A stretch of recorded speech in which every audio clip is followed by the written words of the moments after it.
Hi,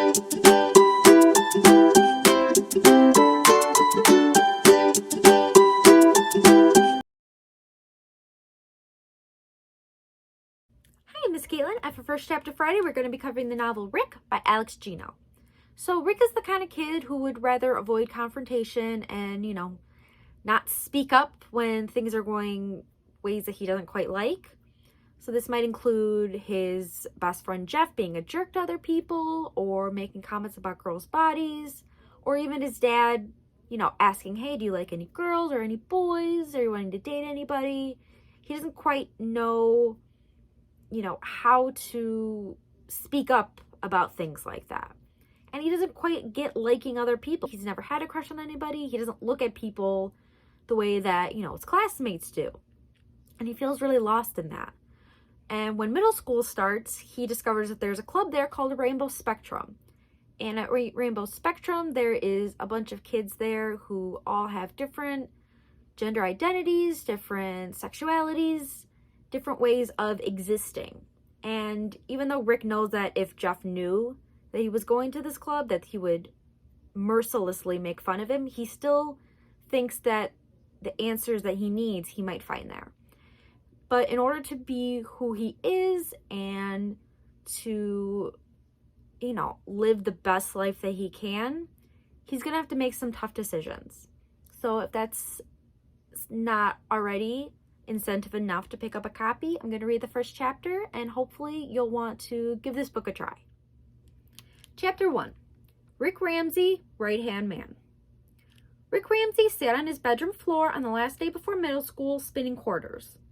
He had just cleaned his room on his parents' insistence that he start the school year fresh, so the floor was bare except for the rug that looked like a baseball. The whole room was baseball themed.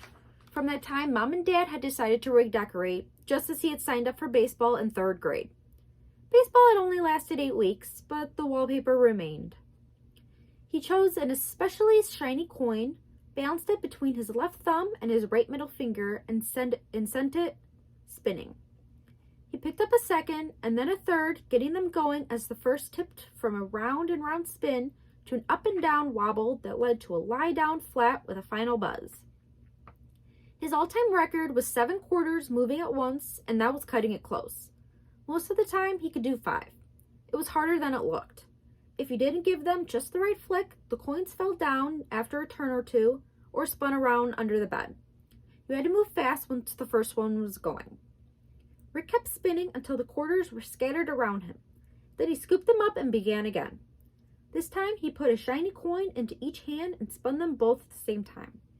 The quarter on the right set to dancing on end, while the one on the left started wobbling right away. At least it didn't fall down immediately. When he started practicing simultaneous spins, his right hand produced nothing but wobblers, and his left hand would have gotten more movement by dropping the coin on the table with a plop. He jumped up when Dad honked the car horn. The car was packed, and Dad was ready to drive Rick's sister Diane to her first year of college. Rick dumped the pile of quarters back into their jar and bounded down the stairs and out to the driveway to say goodbye. I hope you don't mind that I'm not joining you, Mom said, putting an arm around Diane's shoulders. I told you, it's fine. Dad's just going to drop me off and my stuff and then turn right around to go home. There's no room for you anyway, Rick was right. The back seat and trunk were filled with crates and bags. But we took Thomas out for dinner when he started college. I'm not Thomas. Besides, I'm only going an hour away. I'll visit all the time. I'll still miss you, said Mom. I'll miss you too, Diane said, as though it were a challenge. They entangled in a mess of long, straight black hair and pale pink limbs. Dad joined in with his thicker, hairier arms and wavy, light brown hair, and called Rick into the family huddle. Rick had Dad's hair and Mom's skin tone, but sometimes, like most kids, he wondered where he had come from. Rick and Diane exchanged a series of high fives and high tens before Diane enveloped him in her arms. Promise you won't grow up on me while I'm gone. Rick had no plans on growing up before her first visit home in 3 weeks, but it seemed like a weird thing to promise. Promise me. Diane, Dad put a heavy hand on Rick's shoulder. Rick's about to start middle school. Whole new worlds are opening up for him. Girls or boys, added Mom. Point is, the two of you are on new journeys and we're proud of you both. Rick didn't really think there was much of a comparison. There would be plenty of kids at middle school he had known for years, especially his best friend Jeff. Girls or boys were nothing new. Changing classes seemed like fun, but he didn't get to pick them the way Diane did. And at the end of the day, he would still be coming home to the same house, just with one less person in it. Mom embraced Dad and said, "Drive safe, Robbie." "Always," said Dad, kissing Mom on the lips. "Okay, give your mom one more hug, Diane, and let's get out of here." Rick and Mom waved as the car drove away. Neither of them moved from the sidewalk until it had reached the light 3 blocks down and turned out of sight. "Well, 2 down, 1 to go, I guess," said Mom with a smile propped on her face. "Hey, Mom, is it okay if I go to Jeff's?" Jeff had instant messaged the night before that he had gotten the new Bar Fight 3000 and that Rick should come over.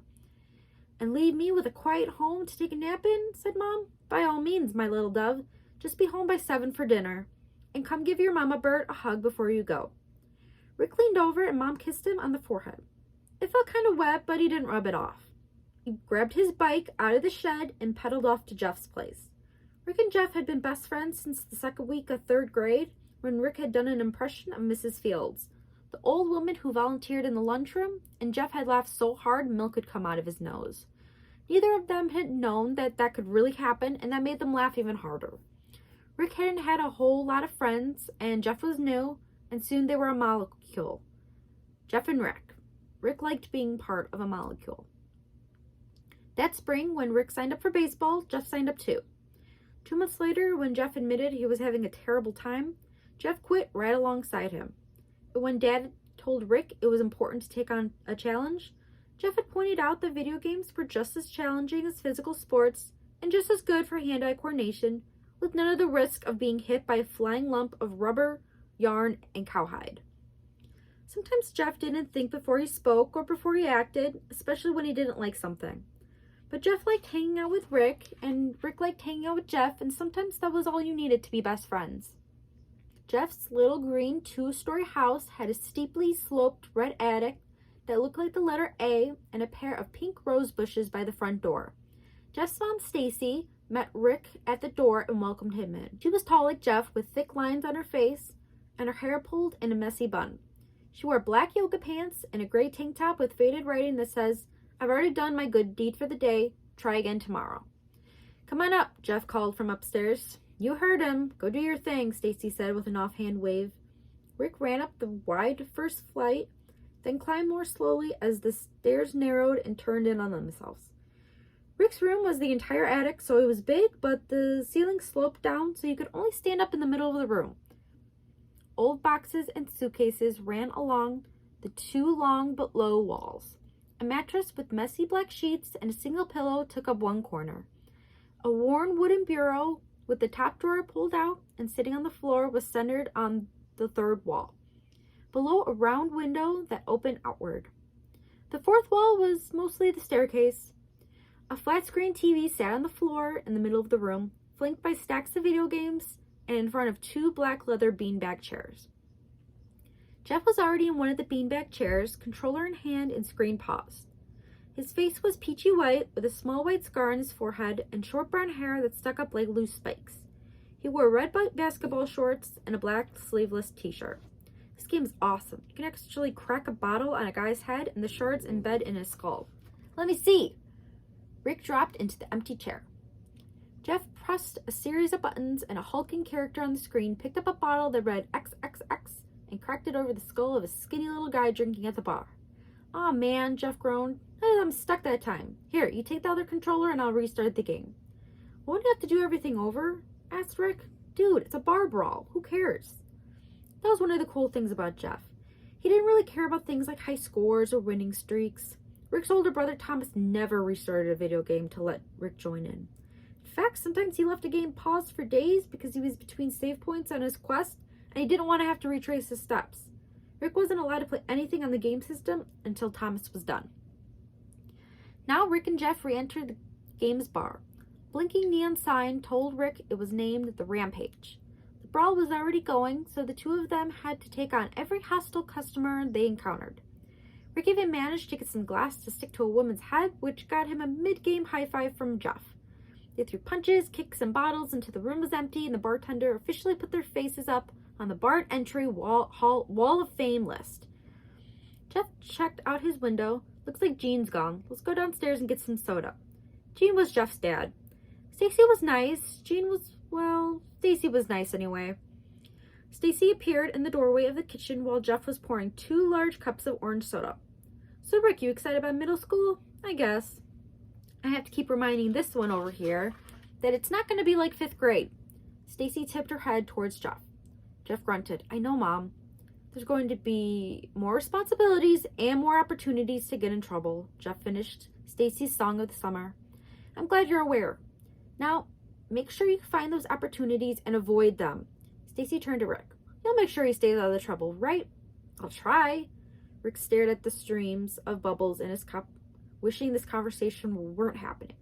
If he had raised his eyes, he would have seen that Jeff looked at least as uncomfortable. Mom, Jeff said, this is our last day before middle school, and we just want to relax. Fine, says Stacy. I'm not here to give you a hard time, but if you get into trouble, you'll learn new meanings of the word punishment. Mom, when have I ever been in trouble? You got into 2 fights last year. Yeah, but neither of them was my fault, right, Rick? Rick tried to sink into his chair. The way Jeff told it, nothing was ever his fault. And really, Jeff was right about the one kid at the park who had freaked out because he thought Jeff had stolen his bike, when it turned out they just had the same model. But with Evan at school, it had totally been Jeff who had turned it into a fight. And he had punched a kid in 4th grade too, though that hadn't turned out well for him. It was your bike. Rick hated lying, but he also hated having people mad at him. It was best when he can come up with a way to say the truth that left out the parts that someone might not want to hear. Just do your best to stay out of trouble, okay? Stacy said. I will. Come on, Rick, let's go. Jeff grabbed his soda and headed for the stairs. Rick followed, glad both to get away from the conversation and that he hadn't been the one to end it. Sorry about my mom, Jeff said once they were back upstairs. I was so worried about not running into the data dial that I forgot that the mom optimus is the most dangerous creature on the Great Orange Soda River, especially on the day before school starts, when the parental beasts of the suburban savannah are most likely to pounce. No kidding. So what should we play now? Jeff gestured at his pile of video games. What if we work on No Homeworksburg? We're only 50,000 civilians from a major disaster. Rick and Jeff had been playing Virtual Town all summer, and they had read online that once the town of No Homeworksburg reached a population of 1 million, it would either be hit by a hurricane, an earthquake, wildfire, or Godzilla. Rick and Jeff were hoping for Godzilla. I could go for that, said Jeff. Rick smiled. He loved when Jeff approved of his choices. Sometimes Rick pictured himself as Alexander Hamilton, like in that musical Mom loved, and Jeff was General George Washington. Not that Jeff was anything like the first United States president, but there was a song about Hamilton being his right-hand man, and sometimes Rick felt like that. Jeff wasn't a general or 25 years older than him, and he had never crossed the Delaware River in a rowboat, but he did know how to navigate a room full of kids. And with the choppy waters of 6th grade only 17 hours away, that could be more important than ever. And if that sounded good to you, you could pick up a copy of Rick by Alex Gino at the Aurora Public Library today.